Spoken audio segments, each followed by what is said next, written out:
enfants de Dieu, mais vous voulez photocopier ce que le monde fait. Nous vivons à une époque du règne de Jézabel.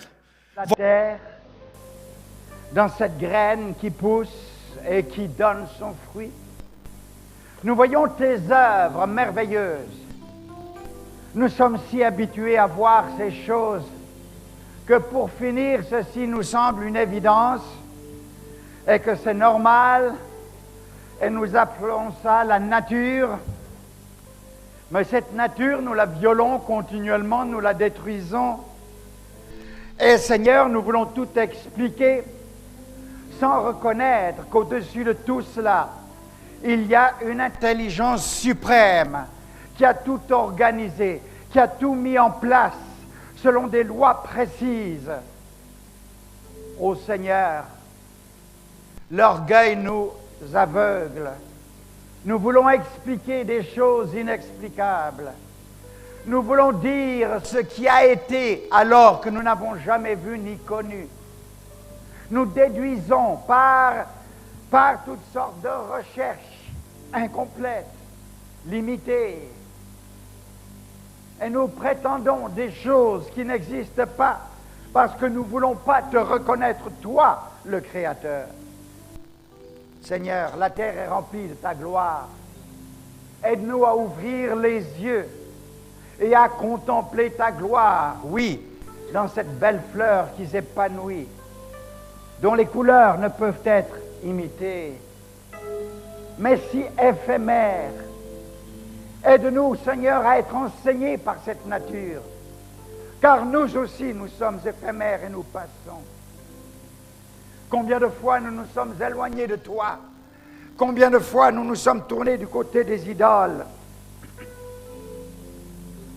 Seigneur, et nous ne t'avons pas reconnu. Et au lieu de venir à toi, Seigneur, nous avons cherché des solutions par nous-mêmes, même dans les choses que tu es, dans les choses, Seigneur, qui sont sales. Ô Dieu, ramène-nous dans les voies de l'éternité. Ramène-nous dans les voies de la vérité. Ramène-nous par ta parole à la connaissance de la vraie science des choses qui se trouvent en toi et en toi seul. Parle-nous, Seigneur, je t'en prie. Éveille notre intelligence. Éveille-nous, Seigneur, à ces choses éternelles. Merci.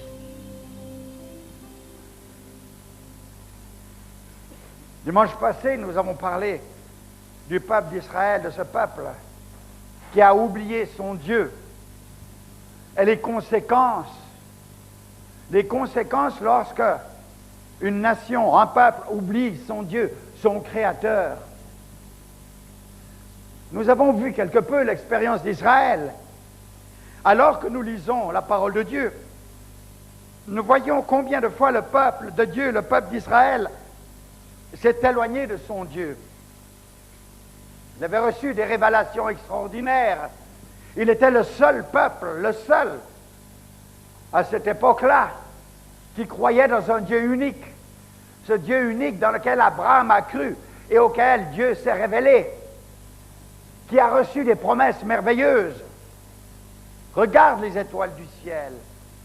Telle sera ta postérité, aussi nombreuse que les grains de sable le long des mers. Peux-tu les compter? Telle sera ta postérité. Mais combien cette postérité a eu de la peine à prendre place? Cette postérité d'Abraham, qui n'est non pas seulement un peuple, une nation qu'on appelle Israël, mais qui sont tous ceux qui ont la foi d'Abraham, la foi dans le Dieu unique, la foi dans le Dieu vrai, le Dieu qui a créé toutes choses. Mais Israël, comme le peuple de Dieu jusqu'à aujourd'hui, s'est attaché combien de fois à de faux dieux, à des idoles, à des dieux faits de main d'homme. Combien de fois il s'est attaché à des pratiques que Dieu réprouve. Je répète, je voudrais lire encore ces versets que nous avons lus, du moins quelques-uns dans Juges chapitre 6. Verset 1er. Les Israélites firent ce qui est mal aux yeux de l'Éternel. Et l'Éternel les livra entre les mains de Madian pendant 7 ans. La main de Madian fut puissante contre Israël. C'est à cause de Madian que les Israélites se firent des tranchées dans les montagnes, les cavernes et des fortifications. Verset 6. Israël fut très appauvri par la main de Madian. Et Israël crièrent, les Israélites crièrent à l'Éternel. Lorsque les Israélites crièrent à l'Éternel au sujet de Madian, l'Éternel leur envoya un prophète. Et cet homme leur apporta un message qui consiste à leur rappeler qui est ce Dieu qu'ils prétendent adorer et qu'est-ce que ce Dieu a fait pour eux. Oui, Israël n'a pas forcément oublié ce Dieu-là. Il ne l'a pas forcément oublié, non. Mais il a ajouté à Dieu combien de faux dieux, combien d'idoles des nations qui l'entourent. Dans Deutéronome au chapitre 10 et au verset 12, il est dit, c'est Dieu qui parle. Maintenant, Israël, que demande de toi l'Éternel ton Dieu?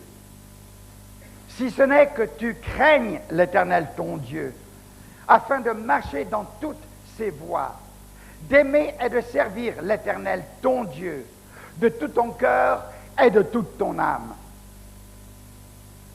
Ce que demande l'Éternel de toi, c'est que tu le craignes. Qu'est-ce que cela veut dire, le craindre? Cela veut-il dire d'avoir peur? D'avoir peur de lui? Non, telle n'est pas la pensée. C'est de le respecter. De respecter ses commandements et ses lois. Pourquoi? Si nous violons ses commandements et ses lois, le jugement tombera sur nous. Alors, il y a la crainte du jugement, c'est vrai. Mais envers lui, il y a le respect de ses lois et de ses commandements. Tout ce qu'il demande de toi, c'est que tu le craignes, afin de marcher. Le craindre, c'est quoi? C'est de lui obéir, c'est de marcher dans toutes ses voies, d'aimer et de le servir, lui, ton Dieu, de tout ton cœur, de toute ton âme. Ce n'est pas qu'Israël ignorait. Il avait la connaissance. Ce n'était pas comme les peuples païens, les Assyriens, les Phéniciens et tous ces peuples nombreux païens qui adorent une multitude de dieux. Ils ne connaissaient pas le Dieu unique. Ils avaient un besoin en eux de croire en quelque chose. Ils avaient un besoin en eux de s'appuyer sur quelque chose. C'est pour cela qu'ils se sont fabriqués toutes sortes de dieux et qu'ils ont cherché des manifestations surnaturelles. Mais ils l'ont cherché dans des faux dieux et dans les sciences occultes. S'il vous plaît. Et là-haut. Montez un peu ce renvoi ici. Je me fatigue la voix.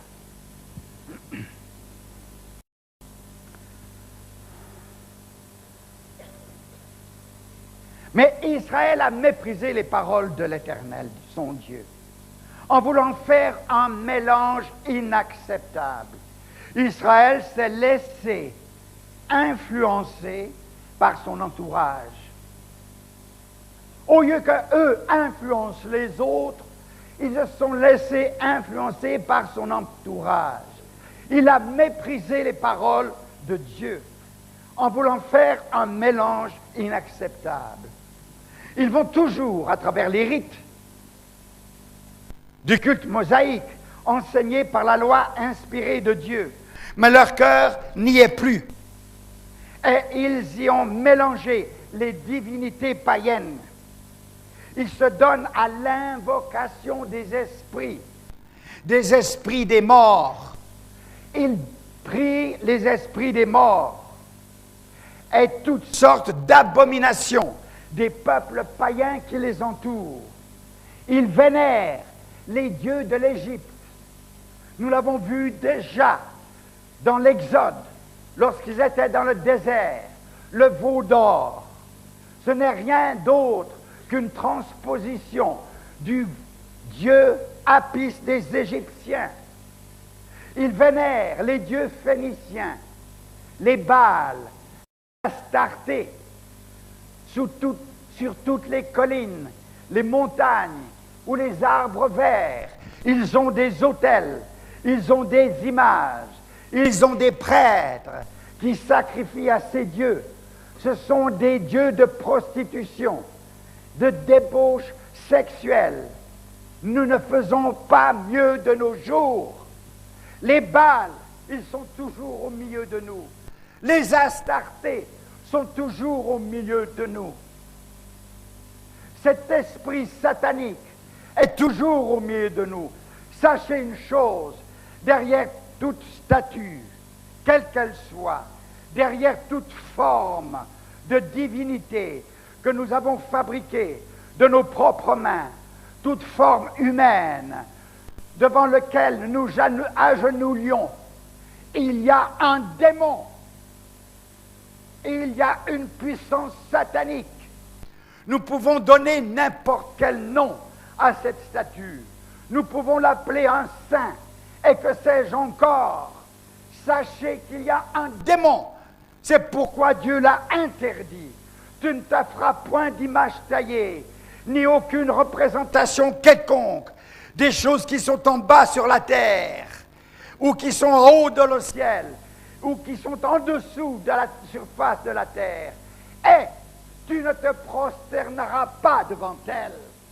N'est-ce pas une chose navrante de voir qu'aujourd'hui, à notre époque où nous nous disons éclairés, des hommes et des femmes se prosternent devant des statues pour présenter leurs requêtes, quelles qu'elles soient.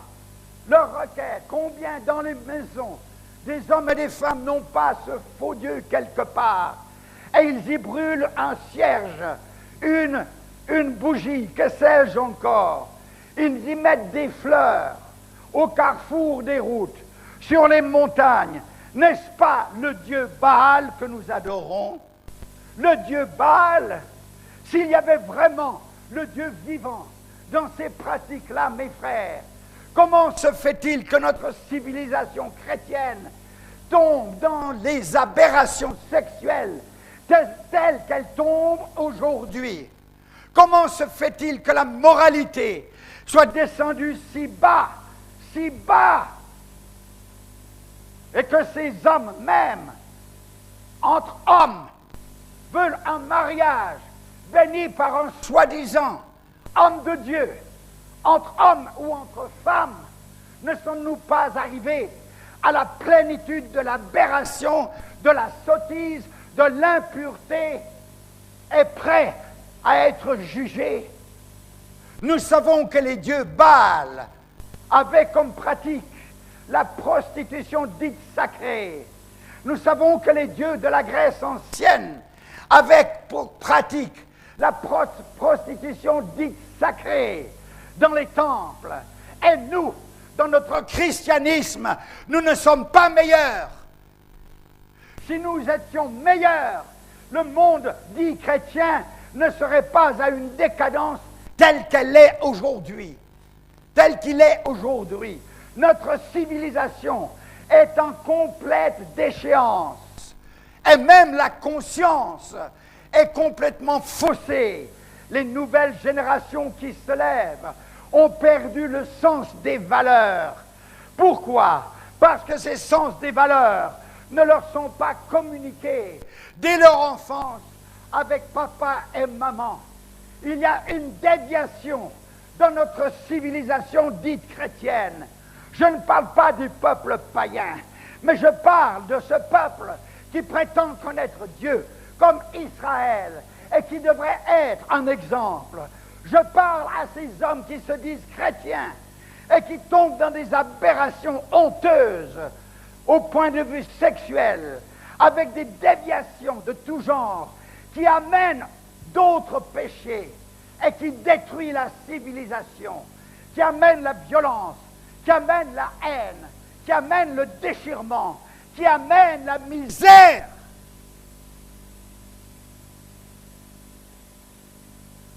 Allons-nous nous réveiller, s'il vous plaît?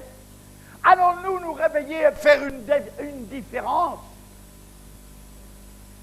Quand je vois que même dans l'Église, on commence à adopter ces choses-là.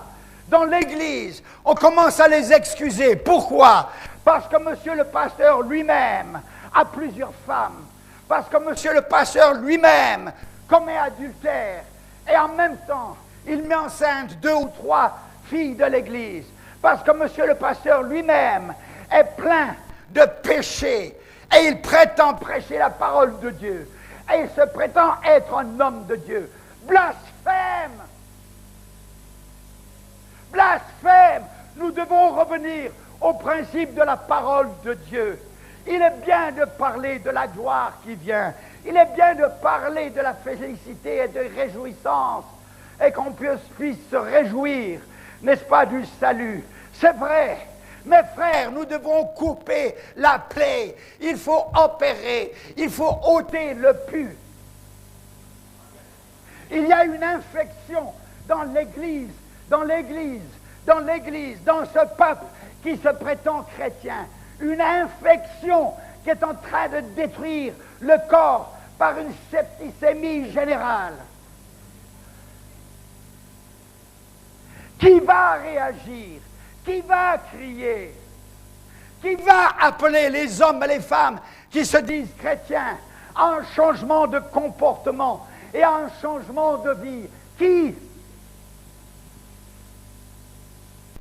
Le Dieu de la Bible, qui a puni son peuple, qui a envoyé des armées étrangères pour le punir, pour le détruire. Le Dieu de la Bible, qui a réduit Jérusalem en cendres, qui a déporté le peuple, son peuple qu'il aimait. Ce Dieu de la Bible, c'est le même Dieu que nous servons aujourd'hui. Aurait-il changé? Serait-il plus clément envers nous, à notre époque, qu'envers l'époque des Israélites? Oui, il est patient, mais avec mon Dieu, il n'y a pas d'impunité. Sachez-le, et il connaît le cœur et les secrets de chacun. Moi, je parle, mais je ne vous connais pas. Je ne sais pas ce que vous faites. Moi, je parle, ma voix s'en va sur les ondes, de quelque façon que ce soit.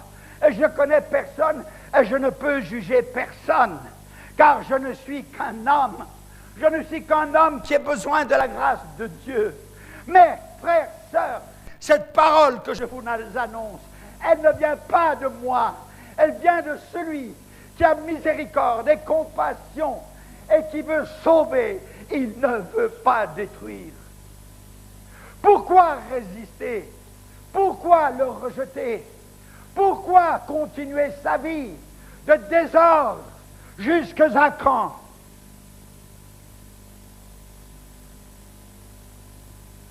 Nous voyons aujourd'hui des hommes qui autrefois ont occupé des places importantes, et que lorsqu'ils étaient là, ils ont détourné de l'argent qui n'était pas à eux.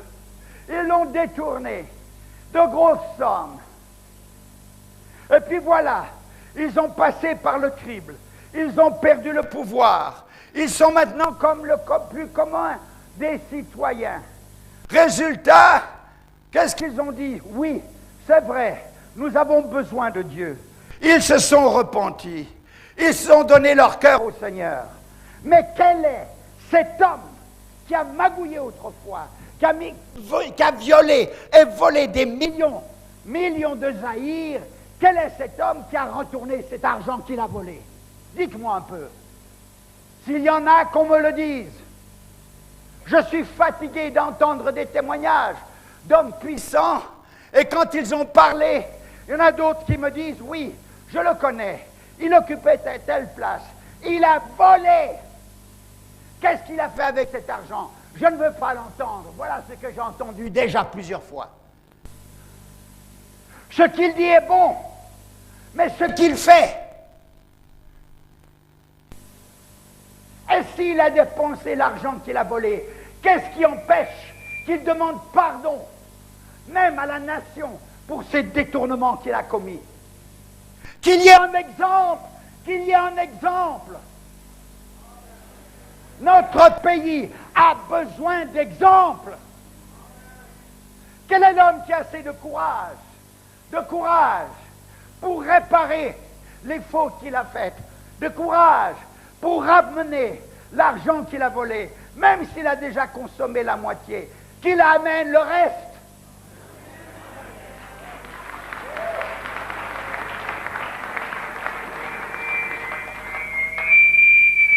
Qu'il vende cette maison qu'il a acquis par le détournement, ici au Congo, ou en Belgique, ou en Afrique du Sud, ou que sais-je, qu'il la vende. Croyez-vous qu'il peut y avoir restauration de la nation sans balayer sa propre maison d'abord? Mais voilà, on adore des faux dieux. Quel Dieu est-ce qu'on adore? Le Dieu de l'argent. Le Dieu de l'argent, le Dieu.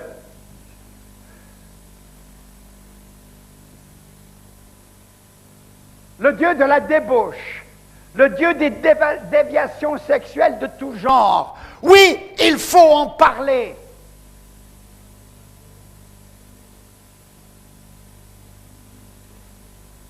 La conscience parle. On veut se mettre en ordre avec Dieu. D'accord, mais pour être en ordre avec Dieu, il faut se mettre aussi en ordre avec ses frères.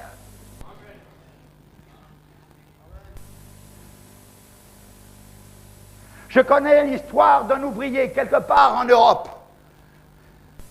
Cet homme qui travaillait volait des outils pour se composer ses propres outils, afin que lorsqu'il sorte, il puisse avoir sa propre affaire. Et petit à petit, des outils disparaissent. Mais cet homme a entendu la parole de Dieu. Et la conscience a commencé à le toucher. À tel point qu'il a vu qu'il devait retourner ses outils à son patron. Mais il risquait de perdre sa place. C'était un combat en lui-même. Et pour finir, il s'est dit, peu importe, je préfère être en règle avec Dieu.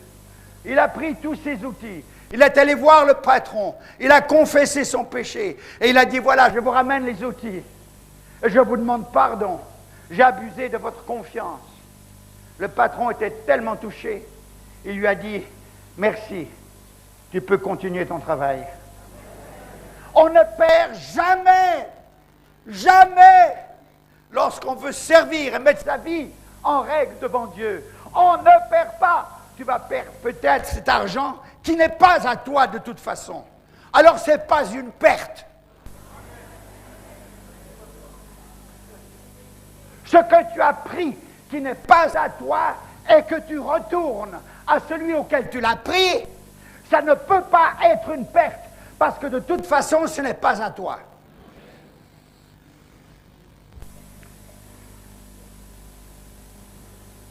Dieu avait dit à Moïse avant sa mort, alors que Josué allait prendre la relève, dans Deutéronome 31, 16 à 17. Voici que tu vas mourir. C'est Dieu qui lui dit ça à Moïse. Et ce peuple se lèvera et se prostituera avec les dieux étrangers du pays au milieu duquel il entre. Il m'abandonnera. Il rompra mon alliance que j'ai conclue avec lui. En ce jour-là, ma colère s'enflammera contre lui. Je les abandonnerai. Je leur cacherai ma face. Il sera dévoré. De nombreux malheurs et détresses l'atteindront. Voilà ce que Dieu a dit pour son propre peuple. Ne sommes-nous pas, nous, dans de nombreux malheurs et dans la détresse, nous au Congo? Je leur cacherai ma face.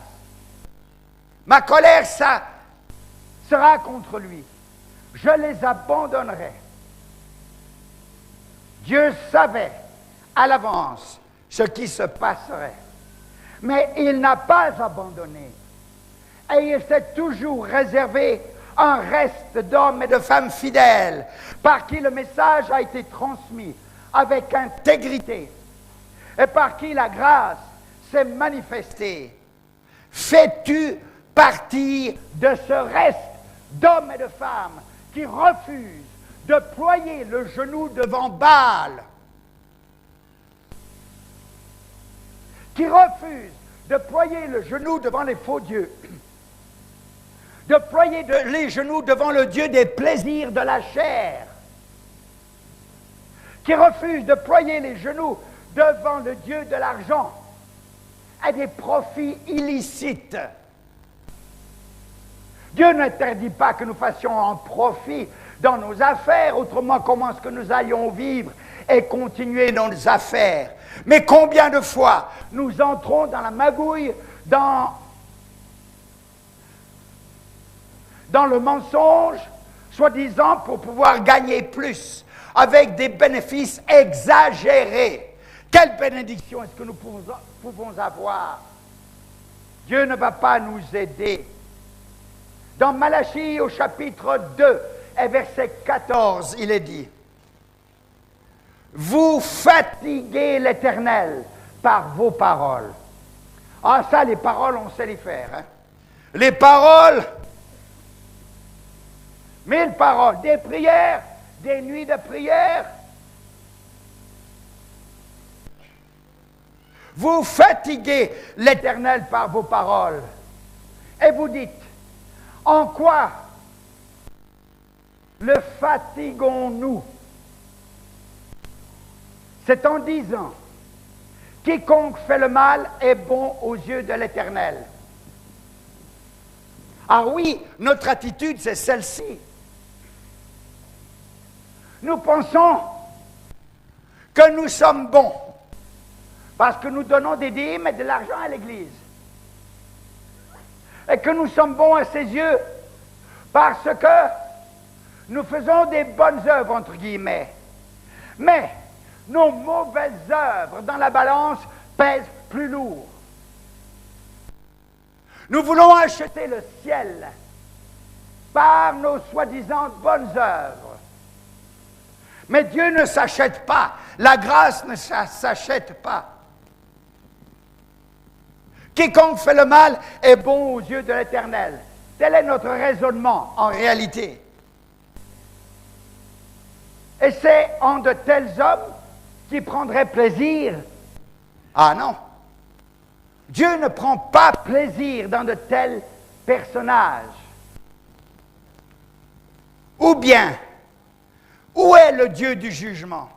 C'est ce que beaucoup se disent aujourd'hui. Oh, mais ça dure depuis longtemps. Nous sommes au Congo. Ça dure depuis longtemps. Moi, je profite.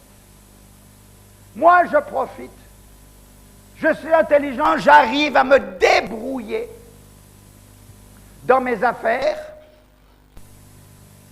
Autrement dit, je piétine l'autre, je piétine le pauvre pour prendre le peu qu'il a.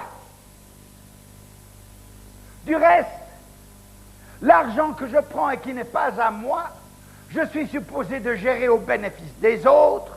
Je le prends pour mon propre bénéfice, en appauvrissant l'autre. Quand j'entends que tous ceux qui, soi-disant, doivent nous protéger, qui parcourent nos rues avec des armes, quand je pense que leurs salaires, bien souvent, ne sont que 2000 francs, 4000 francs, et qu'encore on prélève je ne sais pas combien, plus de la moitié dessus. Je ne veux pas aller dans les détails, mais j'aimerais seulement le souligner. Il y en a qui s'engraissent sur le dos des pauvres. Ils peuvent avoir une arme à la main, mais ils sont pauvres.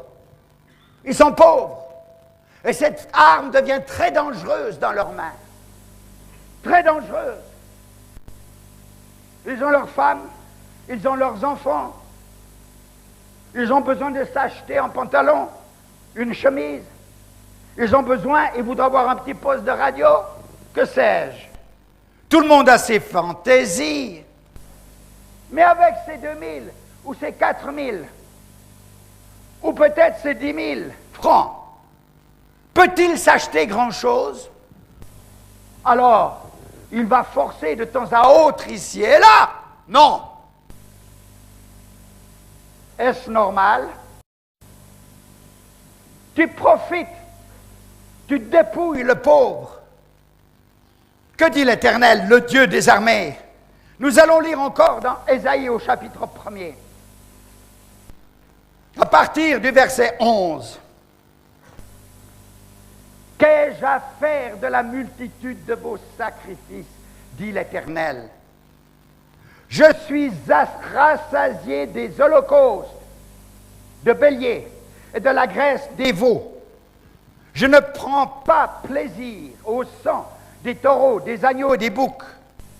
Quand vous venez vous présenter devant moi, qui vous demande de fouler mes parvis? Cessez d'apporter de vaines offrandes. L'encens me fait horreur. Quant aux nouvelles lunes, au sabbat et aux assemblées, je ne puis voir le crime avec les solennités. Je hais vos nouvelles lunes et vos fêtes.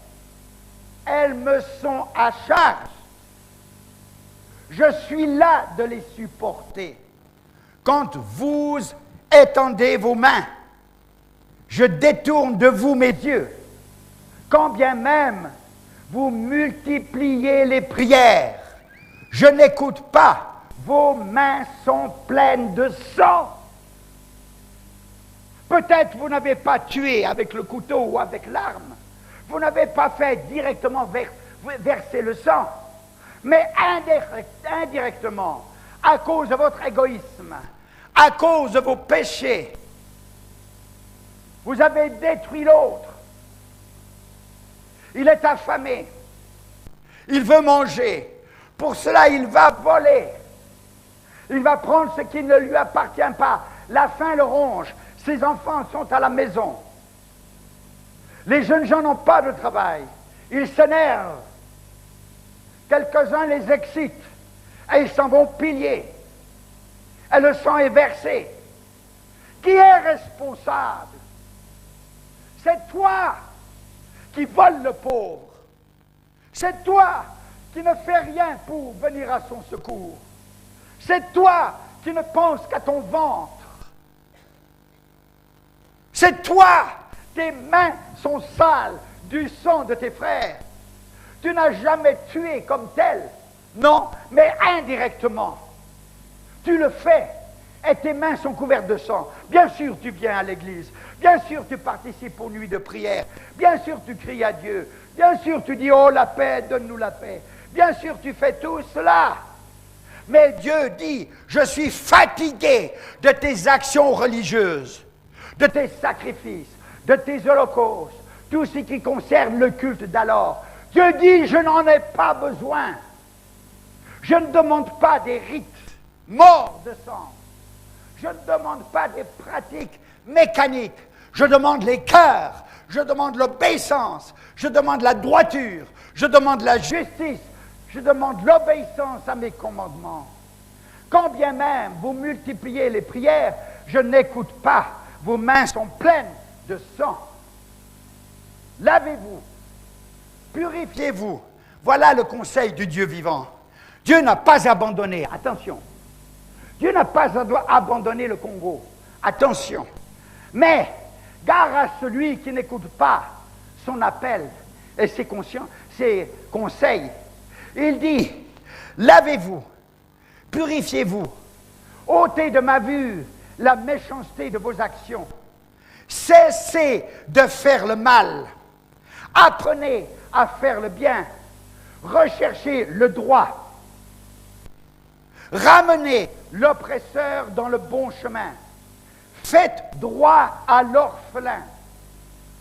Défendez la veuve. Ne lui prenez pas sa parcelle alors que vous avez des faux titres et qu'elle a des bons titres. Mais vous, vous êtes un puissant et vous avez l'argent, vous pouvez tout gagner avec l'argent. Faites droit à l'orphelin. Défendez la veuve. Venez donc, plaidons. Plaidons, dit Dieu. Il ouvre la porte. Il ne condamne pas au premier abord. Et vous dites, Dieu ne punit pas. C'est vrai, pas encore. Venez donc et plaidons, dit l'Éternel. Si vos péchés sont comme le cramoisi, ils deviendront blancs comme la neige.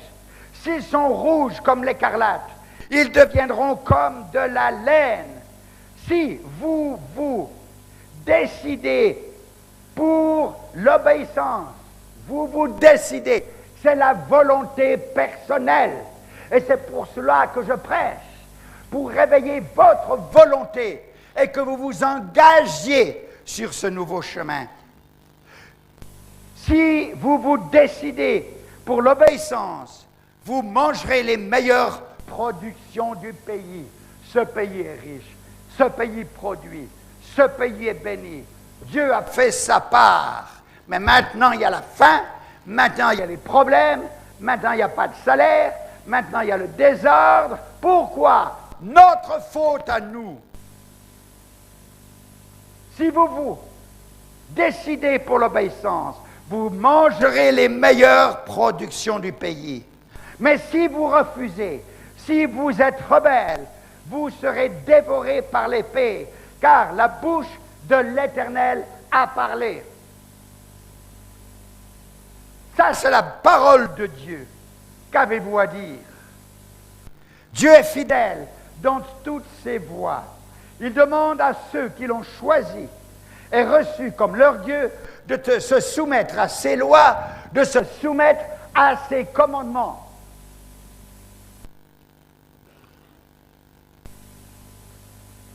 Pourquoi notre Dieu aiderait-il des infidèles? Pourquoi aiderait-il des criminels? Pourquoi Dieu aiderait-il des hypocrites? Pourquoi Dieu aiderait-il des voleurs? Pourquoi Dieu aiderait-il des fornicateurs et des adultères? Pourquoi Dieu aiderait-il des corrompus et des menteurs? Tout simplement parce qu'ils se disent chrétiens, mais en Israël, ils pouvaient dire « Nous sommes le peuple de Dieu ». Mais qui a été jugé si sévèrement? Qui a été déporté dans des terres étrangères? Qui donc? La ville de qui a été rasée et passée par l'épée? Israël. Sachez qu'il y a des conséquences à la désobéissance. Dieu n'est pas prêt à aider ceux qui volontairement marchent dans la désobéissance, dans la violence, dans l'occultisme, dans la convoitise et dans toutes ces choses que nous avons nommées. Pourquoi dirait-il, aiderait-il ceux qui trafiquent avec les puissances occultes? Pourquoi? Laisse, si tu veux aller vers les puissances occultes, demande-leur de te secourir. Demande-leur de te donner la vie. Peut-être que pour te séduire dans un premier temps, ils vont te donner ces puissances occultes, des choses que tu désires, mais des choses périssables qui vont passer comme la poussière qui est soulevée par le vent. Il secourt, mon Dieu, il secourt ceux qui se confient en lui. Il secourt ceux qui lui obéissent, ceux qui acceptent et vivent selon ses commandements. Quant aux autres, les sépulcres blanchis, comme disait Jésus aux faux religieux de son temps, ceux-là, il les abandonne. Et ses jugements tombent sur eux. Dans le psaume 37, verset 9, il est dit, « Ceux qui font le mal seront retranchés. Ceux qui espèrent en l'Éternel posséderont le pays. » Ceux qui espèrent en l'Éternel posséderont le pays. Ceux qui espèrent en l'Éternel posséderont le pays. Aujourd'hui, tous ceux qui veulent marcher droitement, on se moque d'eux. On les écarte. On ne le veut pas. On les évite. Ils n'ont point d'avancement. Personne ne les reconnaît. On dit qu'ils sont fous. Et quand ils ont une place, on fait plein de mauvais rapports sur eux pour être éliminés.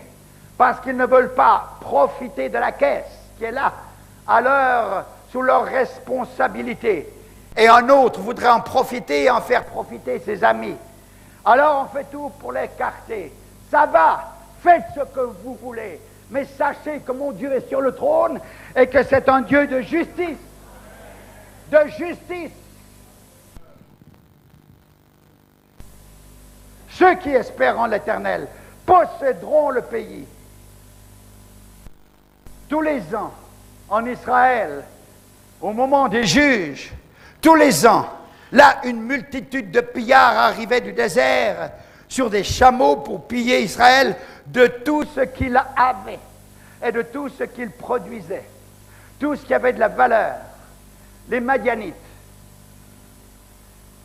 en grand nombre, les Amalékites et les Bédouins de l'Orient, une multitude, personne ne peut leur résister. Ce ne sont pas des guerriers comme tels, mais ce sont des pillards qui vivent au crochet des autres. Dieu a laissé faire. Tu m'abandonnes, je ne te protège plus. Voilà. Tu ne veux pas m'écouter, va ton propre chemin. Tu es libre. Mais sache que tu n'as plus ma protection. Je ne te suis pas dans les chemins des Baals, des Astartés, des faux dieux, des dieux de la chair.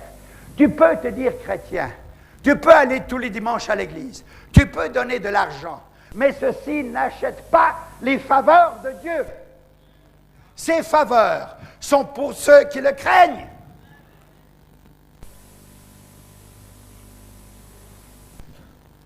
Et il nous est dit dans Juge 6:4, il détruisait les productions du pays jusque vers Gaza et ne laissait en Israël ni vivre, ni brebis, ni bœuf, ni âne. Ils arrivaient comme une multitude de sauterelles, et ils étaient innombrables, eux et leurs chameaux. Et ils venaient dans le pays pour le ravager. Israël fut très appauvri par Madian. Pour échapper à Madian, pour pouvoir survivre malgré tout, ils doivent se creuser des trous dans la montagne, dans lesquels ils cachent une partie de leur récolte. Autrement, comment vont-ils vivre? Ils se cachent dans les cavernes de la terre, dans les crevasses des rochers, dans des fortifications. Dès que cette multitude de chameaux et de pillards arrive par centaines de milliers, chacun se réfugie dans son trou, dans la montagne. Est-ce que c'est là le peuple de Dieu? Vous marcherez sur les serpents et sur les scorpions et sur toute la puissance de l'ennemi. À qui notre Dieu dit-il cela? Il le dit à ceux qui marchent en intégrité avec lui.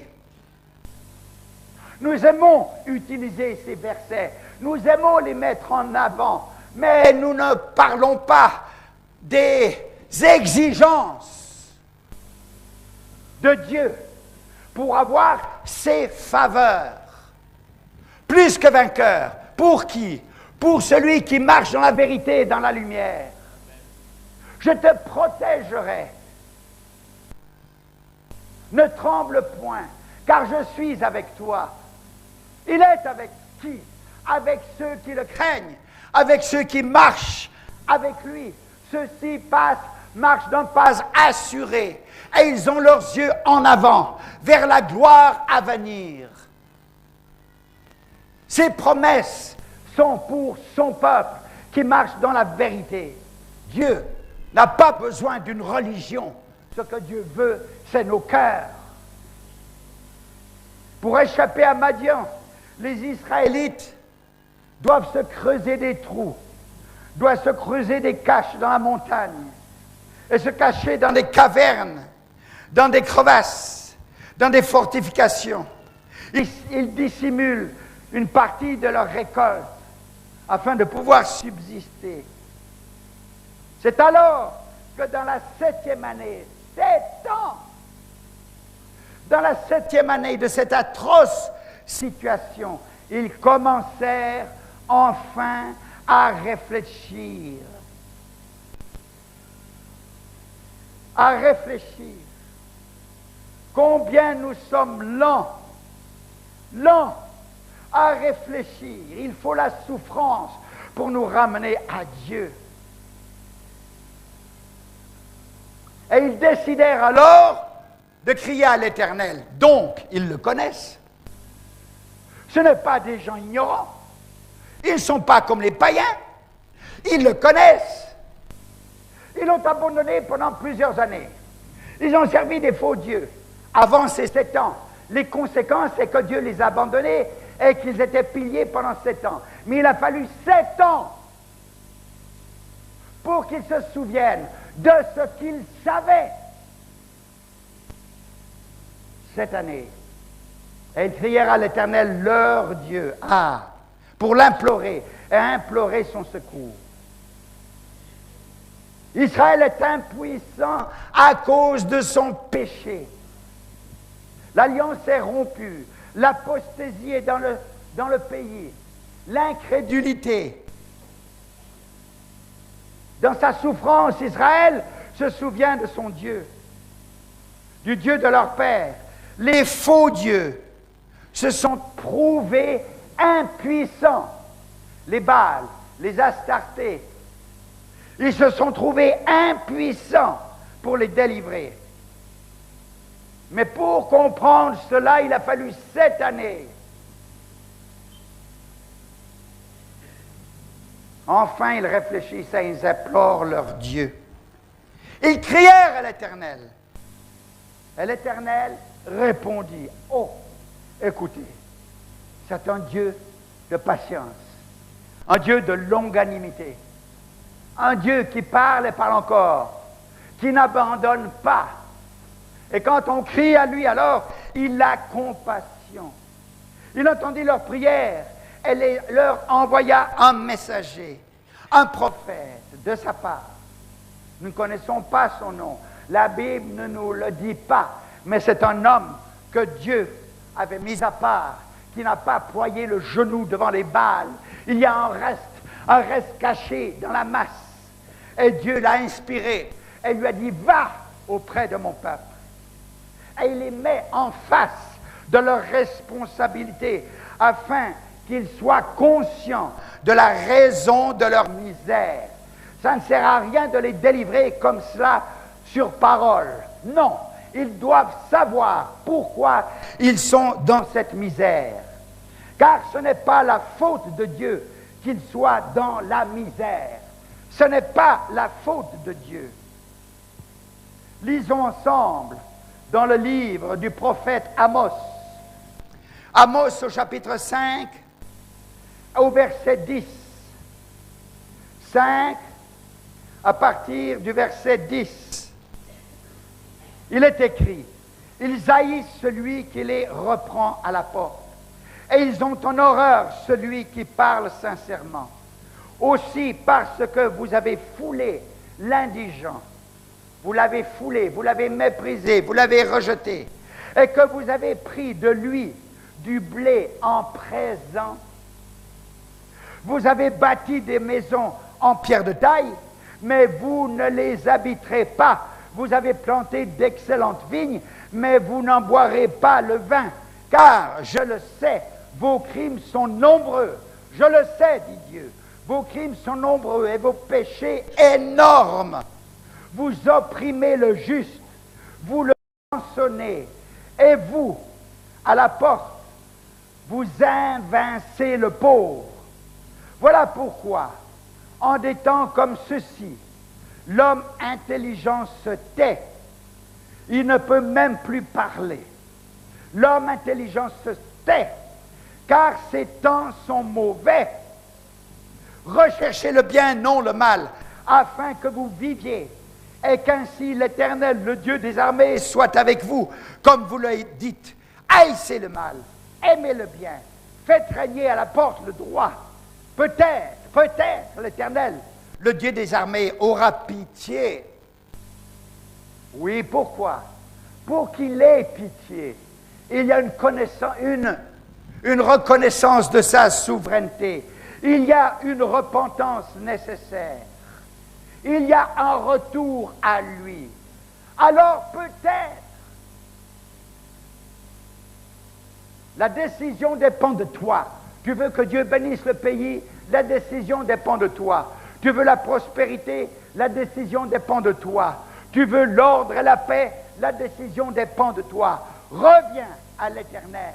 Les temps sont mauvais. Recherchez le bien et non le mal.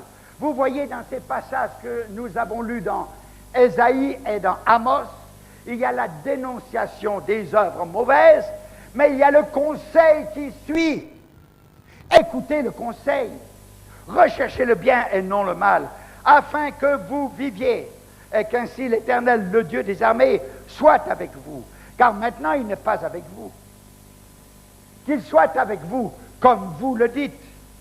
Haïssez le mal, aimez le bien, faites régner le droit. Peut-être l'Éternel, le Dieu des armées, aura pitié.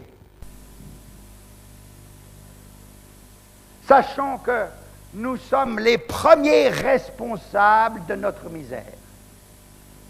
La responsabilité de notre misère ne repose pas sur tel pays étranger ou tel autre pays étranger. La responsabilité de notre misère ne repose pas sur les décideurs de la nation. La responsabilité de notre misère repose sur chaque individu à son propre niveau. Car si nous servions l'Éternel de vérité et d'amour, l'Éternel, pour lui obéir, nous ne serions pas arrivés à une telle déchéance, misère, pauvreté, qui fait de nous des mendiants, qui nous fait perdre toute dignité. L'ivrognerie nous détruit, la drogue nous détruit, le sexe illicite nous détruit, la convoitise nous détruit, la jalousie nous détruit, la paresse nous détruit, le gain facile nous détruit, la rapine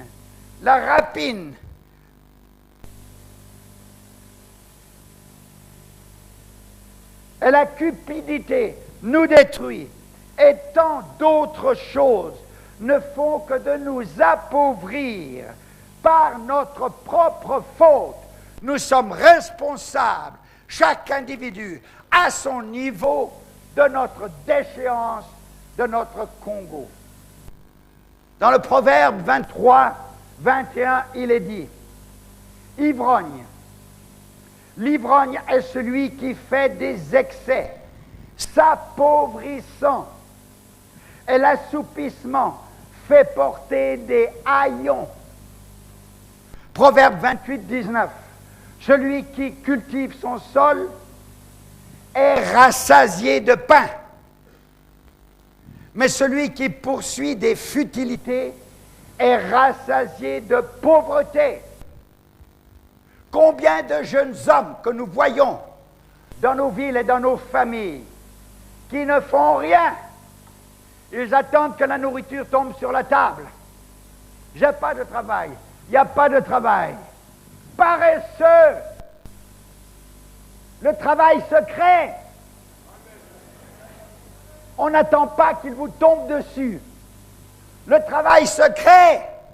Tu as une intelligence, tu as des bras, tu as la jeunesse, tu as la santé, tu as l'enthousiasme.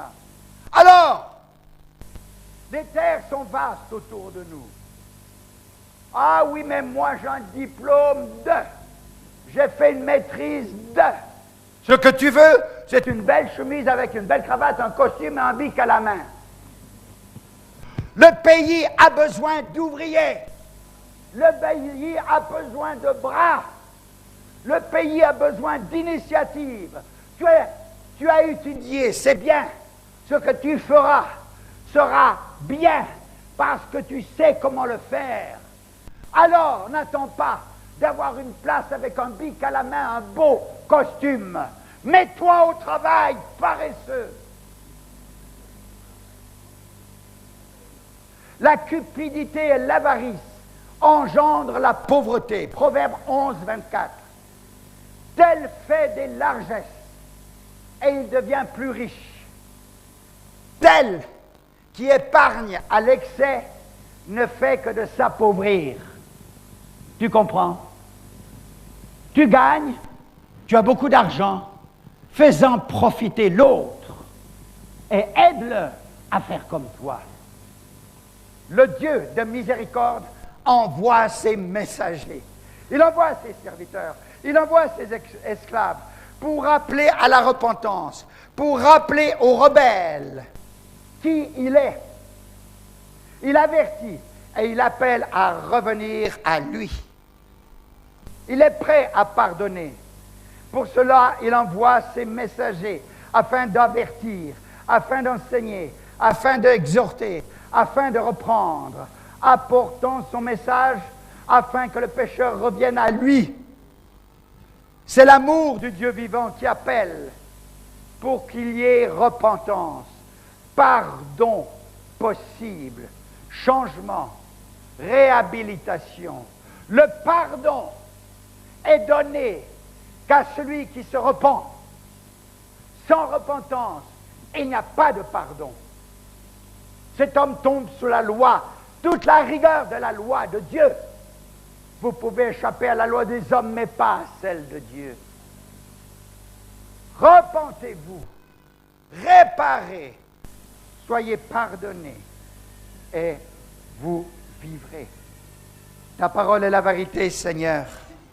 Oh mon Dieu, aide-nous à comprendre. Seigneur, je sais que ces paroles